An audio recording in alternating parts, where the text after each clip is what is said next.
Have you ever just looked at a product marketed to women and thought, really? Is that the best you've got?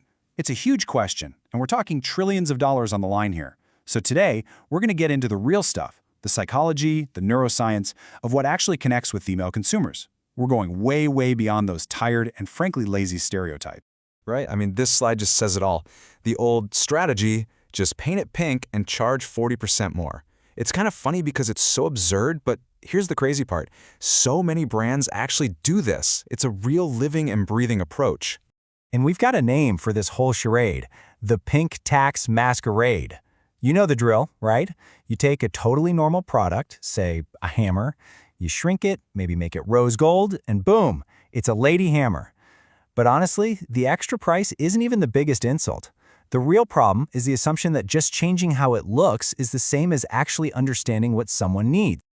Okay, so here's how we're going to break this all down. First, we'll pull apart this whole pink tax masquerade. Then we'll get into the real power of this consumer group. After that, we'll dive into a new playbook with 6 key psychological insights, and we'll finish up with a solid action plan you can actually use. Let's get into it. All right, first up, the pink tax masquerade. Let's take a closer look at where so many brands are getting it completely wrong. And trust me, it goes way deeper than just bad taste. And this just lays it all out, doesn't it?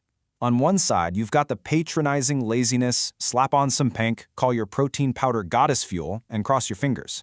But on the other side, that's what consumers actually want. They want you to understand their needs, to innovate, to give them better functionality. It's the difference between slapping on a Band-Aid and actually finding a cure. Okay, enough about the problem. Let's talk about the solution. Because when brands get this wrong, they're missing out on a massive, massive opportunity. We are talking about the most powerful consumer force in the world. I mean, just look at these numbers. It's staggering. Women control or influence a whopping 83% of all purchasing decisions. Let me put that in perspective for you. That's over $31 trillion in global spending every single year. Trillion! So, when a market is that huge, getting it right isn't just nice to have, it's absolutely essential for survival. So this leads to a really important question. What if the answer has nothing to do with pink packaging? What if the key is actually deep psychology? You know, the brands that are absolutely crushing it right now, they've figured this out. They've cracked a code that's based on how the brain actually works. So let's open up this new playbook. We're going to start with the first 2 keys, and they're all about the fundamentals, thinking and feeling. Okay, key number 1 is what we call panoramic thinking. This means that when a woman is looking at a product, she's not just seeing the features, she's seeing the whole picture, how it fits into her life, what the entire experience will be like. Think about Apple. They don't sell gigahertz, they sell life moments. Then there's key number 2, emotion before action. Research has shown that women often have more brain areas light up during emotional processing. The feeling really does come first, then the analysis. It's exactly why Coke isn't just selling soda, they're selling connection and happiness. And if you want to see a brand that just nailed both of these keys, look no further than Dove's Real Beauty campaign. I mean, it's a total masterclass. They didn't just talk about what's in their soap. No way. They created this entire emotional world built around self-acceptance. They told a story that resonated so deeply it forged this incredible, lasting connection with millions. All right, let's move on to the next part of the playbook. Now we're talking about 2 really powerful instincts, community and connection. So there's this really fascinating concept called tend and befriend. We all know about fight or flight, right? That classic stress response. But a ton of research shows that women often have an additional response: to tend, to nurture, and to befriend, to build a community. And when you think about it, that instinct has huge implications for how you build a brand. And this isn't just a theory. Check out the data. A massive 85% of women say that recommendations from other women influence what they buy. That's way higher than for men.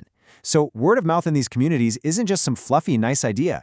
It is one of the most powerful marketing engines on the planet, period. And that brings us right to our next 2 keys. Key number 3, the power of we. This is all about creating spaces where people can genuinely connect. Lululemon is brilliant at this. Their free yoga classes aren't about selling leggings. They're about building a community. Then you have key number 4, humans at the heart. It's about showing the who behind the what. People want to know the story. Think about Bumble. It's not just another dating app, right? It's a movement with a human face and a real mission. Okay, now for the final 2 keys in our playbook. And these 2 might just be the most powerful of all when it comes to building true, lasting loyalty: empathy and purpose. So key number 5 is survival through connection. This is deep, evolutionary stuff about cooperation. And for brands, the message is simple: stand for something, create shared experiences. The data is crystal clear. Women are 2.5 times more likely to recommend a brand that has a real purpose. And finally, key number 6, empathy as a native language. Your communication has to show that you get it, that you understand their world.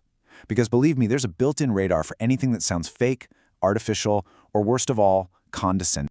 And if you want to see empathy in action, look at Thinx. They did so much more than just create a product. They took on a huge, long-standing taboo and just smashed it with positivity and real understanding. Their entire brand is built on empathy. It just screams, "We get it." So look, if there is only one thing you take away from all this, let it be this: do not pinkwash your brand. Seriously. This is not about surface-level tweaks. It's about a fundamental, deep, strategic shift in how you think. Okay, we've gone through the why, the how, the psychology behind it all, so now let's get super practical. Let's talk about what you can actually do with all this insight. Here's a 5-step plan you can start on today. Step 1. Audit your communication. Ask yourself, are we selling features or are we connecting with feelings? Step 2. Find your authentic story. What's the real human reason your brand exists? Step 3. Create your first community space. It can be simple, just a place for your customers to talk to each other. Step 4. Humanize your content. Show the faces of your team. And Step 5. Run an empathy test. Read your own messages and ask, does this sound like a real person who gets it? And that really brings us to the final, most important question you should be asking yourself. Are you just selling a product, or are you creating something people can join? Because at the end of the day, people don't want to just be sold to. They want to belong to something that feels meaningful, something that's bigger than just a transaction. The brands that win in the future, they'll be the ones that create that something that people are lining up to join.